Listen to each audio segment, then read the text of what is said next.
Hai, selamat datang ke channel Cerita. Saya Dahu, si tukang cerita anda.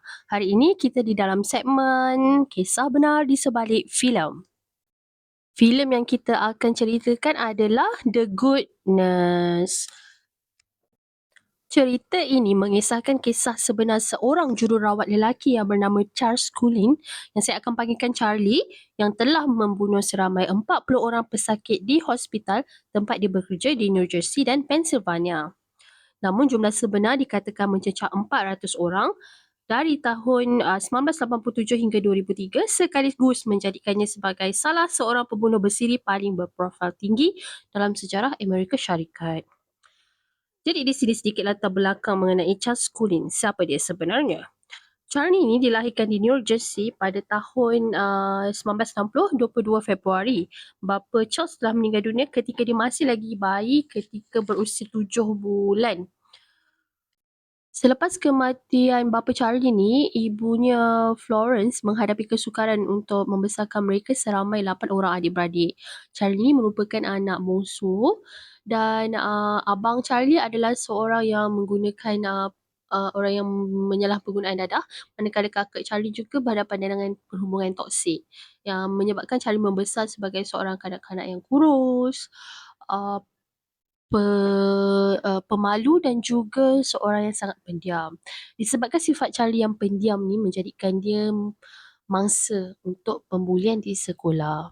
Ketika Charlie di tahun akhir di sekolah tinggi, ibunya telah menghadapi kemalangan kereta di mana telah terkena serangan epilepsi semasa memandu kenderaan. Serangan epilepsi ni lebih kurang macam sawan, jadi menyebabkan ibu Charlie akhirnya meninggal dunia. Rentetan daripada peristiwa itu membuatkan Charlie menghadapi tekanan perasaan di mana dia mempunyai perasaan ingin membunuh diri dan ada melakukan percubaan membunuh diri buat pertama kalinya. Dia kemudian telah mendapat rawatan di ward sekretari dan akhirnya Charlie telah membuat keputusan untuk berhenti sekolah tinggi. Charlie kemudiannya menyertai pasukan tentera laut Amerika Syarikat dan selepas 6 tahun berkhidmat, Charlie juga terpaksa ditamatkan perkhidmatannya kerana menghadapi masalah mental juga, di mana dia telah melakukan percubaan membunuh diri bukan sekali tapi berkali-kali. Akhirnya selepas mendapat rawatan dan disahkan, dia ditamatkan perkhidmatannya pada tahun 1984. Beberapa bulan kemudian, Charlie akhirnya mendaftarkan diri di salah sebuah kolej kejururawatan dan akhirnya telah selamat bergraduasi pada tahun 1987, iaitu 3 tahun selepas itu.